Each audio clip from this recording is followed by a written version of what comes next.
Gret-05000 Simpson is a 38-year-old woman, a wife, a mother, and a truck driver.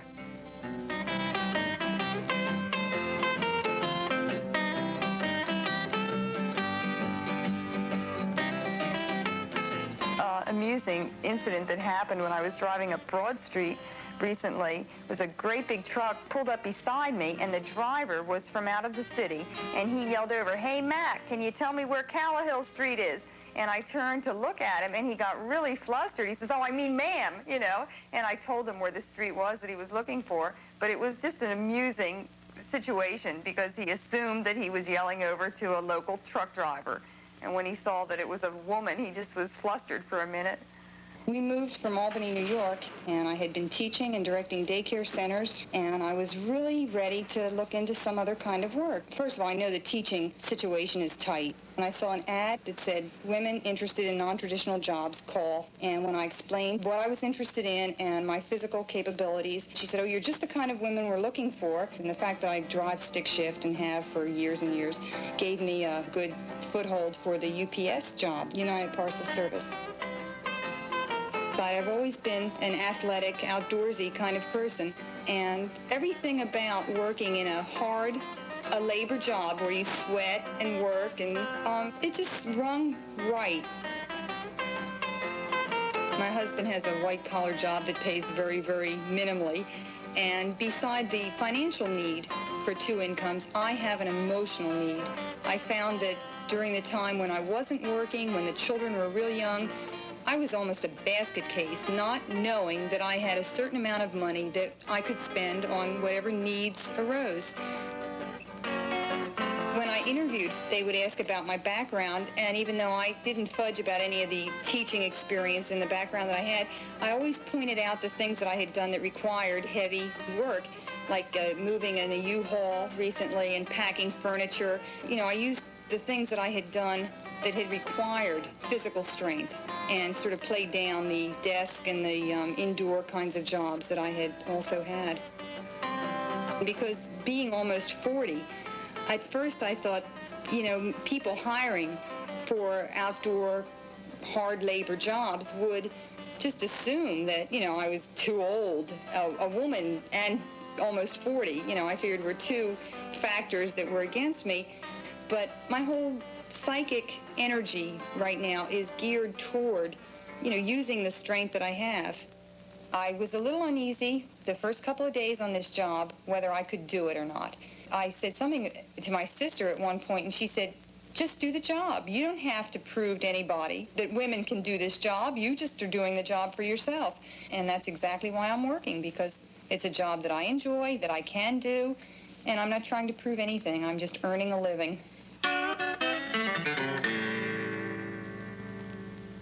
One of the situations that I had to deal with was a huge pothole right beside the curb. And it is possible for a truck to get stuck in that pothole. And then I kept thinking it was going to happen to me. And everyone would see this truck wheel down into this pothole, and you'd have to get towed out because you couldn't get out on your own.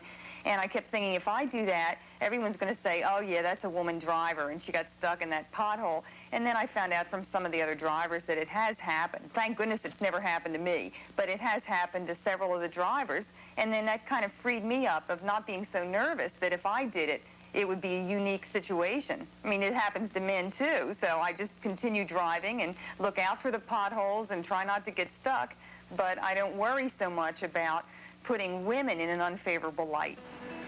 Generally, I get into work by 8 o'clock, so I have time to have a cup of coffee. But the first few times I went into the cafeteria, I felt very uneasy because all the women clerical workers sit in one section of the cafeteria and the men drivers sit in another section. At first, I didn't know whether to sit with the women or to sit with the drivers. So I'd sit with the women 1 or 2 days, and then I sat by myself 1 or 2 days, and finally I realized I wanted to associate with the drivers, but I didn't want to impose upon their conversations. So after sitting with the drivers for a few days and realizing that they were not really antagonistic, that I was there, but not really accepting either, Then one time I said to them, look, I know when I sit down with you guys, it changes the whole tone of your conversation, but if I sit with the women, you think, What's the matter with her? She thinks she's too good for us? and once I verbalized the uneasiness about where I fit in, I think it made things a lot easier. It could add extra strain on me while I'm working if I was constantly aware of, I'm a woman doing a job that has always been done by a man. But when I'm out there doing that job, I don't allow myself to dwell on what people might be thinking. One of the men's store owners that I delivered to said to me, when you're doing this job, doesn't that mean that some man isn't getting hired for the job? And I said, I have a family to support. I need the job, and I can do the job. And men can apply for the job also.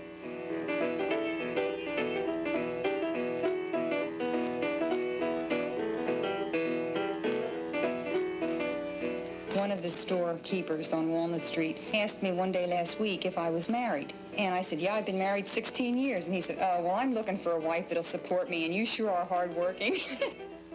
I've heard some snide comments. Oh, there's one of those liberated women. What's she doing a man's job for? What does she think she is, a man? But there's no time to react. And, you know, I just keep doing my job. I get such mixed reactions. Women stop me on the street saying, right on, sister, it's good to see someone doing that kind of work. So that the things that I come home and talk to my family about are the positive things, the things that I enjoy. My two sons think it's really super great. My daughter, who is 12, had a little bit of trouble at first coming to grips with my mother, the truck driver, but she understands it and, you know, appreciates the fact that I'm doing it and the fact that, you know, there's more money coming in right now than there would be if I weren't doing this job. My husband, it's not the image that his family or he has ever had of what his wife does, but he's able to cope with it and just kind of go with it. John knows that it's important to me to do this kind of work, and he's been very supportive and very helpful. John has been able to adapt his schedule to meet the needs of the family while I'm working a 12 or 14-hour day. So it hasn't been as difficult for me as it would be, you know, if he weren't able and willing to adapt in that way. I've enjoyed it. I've enjoyed cooking. It's more time I spend with the kids. I've gotten to know them, and I think they've gotten to know me better. And that's one of the positive benefits that's happened thus far. Gret and John have a good relationship now, but there were some difficulties in the past. When they first married, Gret identified with her husband's career. Then she started reading the literature of the women's movement and became aware, as she says, of her own personhood. This put a strain on the marriage, and the communication broke down, so she and John separated for a short time. They reunited and are both adjusted and happy with the changes. There's another benefit now, however, and that is that I have a lot of freedom. What I mean by that, I feel a lot of stress sometimes at work. And I know that if the stress becomes more than I can cope with, the kids won't go hungry, the mortgage payments will be made because Gret can do that. That gives me more chance to really be into the job, to kind of flow with it. When you're out on the job, you have a whole truck full of parcels, and you want to get them all delivered and make your pickups so that you have a full truck when you go back in. It's such a clear-cut kind of a job. Other jobs I've had have been so undefined, and working with kids, you don't really see the results of what you're doing. But when you're driving a delivery car and you have to deliver those packages, you know when you're getting them done.